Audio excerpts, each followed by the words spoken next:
ራስ ምታት አሳሳቢ የሚሆነው መቼ ነው? ሰላም እንዴት ናችሁ? ዶክተር ዳናይት ነኝ። ለሁሉም የራስ ምታቶች ሐኪም ጋር መሄድ አይጠበቅባችሁም። ነገር ግን አንዳንድ ሬድ ፍላግ የምንላቸው ሰዎች ትኩረታቸውን ሊሰጡባቸው የሚገቡ ምልክቶች ይኖራሉ። ከነዚህም ውስጥ አንደኛው በህይወታችሁ አይታችሁ የማታውቁት አይነት የራስ ምታት የሚባለው አለ።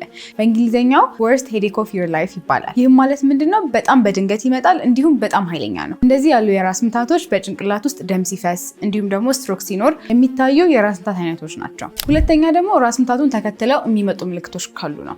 እነዚህንም ኒውሮሎጂካል ሲምፕተምስ እንላቸዋለን። የእጅና የእግር መድከም፣ ማዞር፣ የእይታ ለውጥ፣ ለመናገር መቸገርና መወዛገብ ወይም ደግሞ ኮንፊውዥን የምንላቸው ናቸው። ሌላኛው ደግሞ በጭንቅላት ላይ የደረሰ አደጋን ተከትለው የሚመጡ የራስ ምታቶች ናቸው። ከዚህም ጋር ተያይዞ ራስ ምታቱ እየጨመረ መሄድ ከሆነ፣ የእይታ ለውጥ ካለው፣ መወዛገብ እንዲሁም ደግሞ ማስታወክ ካለ ሊያሳስበን ይገባል። ሌላኛው ደግሞ ራስ ምታት ከትኩሳት፣ ከአንገት መድረቅ ወይም ደግሞ ህመም ጋር ሲመጣ እንዲሁም ደግሞ በሰውነት ላይ ሽፍታ ሲመጣ ሊያሳስበን ይገባል። ምክንያቱም ኤንሴፋላይተስ የምንለው የብሬን ብግነት፣ ሜኒንጃይትስ የምንለውን የማጅራት ገትር አይነት ህመምን ይዞ ሊመጣ ስለሚችል። ሌላኛው ደግሞ ከፍተኛ የሆነ የደም ግፊት ወይም ሃይፐርቴንሽን ያለባችሁ ሰዎች ራስ ምታታችሁ እየባሰ ከመጣ ወይም ደግሞ በድንገት ካመማችሁ ሐኪም ማየት ይኖርባችኋል። ምክንያቱም ግፊቱ በጣም ጨምሮ ሊሆን ስለሚችል። ሌላኛው ደግሞ ከእንቅልፋችሁ የሚቀሰቅሳችሁ ወይም ደግሞ በጠዋት በጣም የሚብስ አይነት የራስ ምታት ከሆነ በጭንቅላት ውስጥ ከፍተኛ የሆነ ግፊት እንዳለ ወይም ደግሞ ፕሬሸር እንደተፈጠረ የሚያሳይ ይሆናል። ስለዚህ እንደነዚህ ያሉ ራስ ምታት አይነቶች ካሉ በአፋጣኝ ወደ ህክምና መሄድ ይኖርባችኋል። ይህ ማለት ግን ከዚህ ውጪ ላሉ ራስ ምታቶች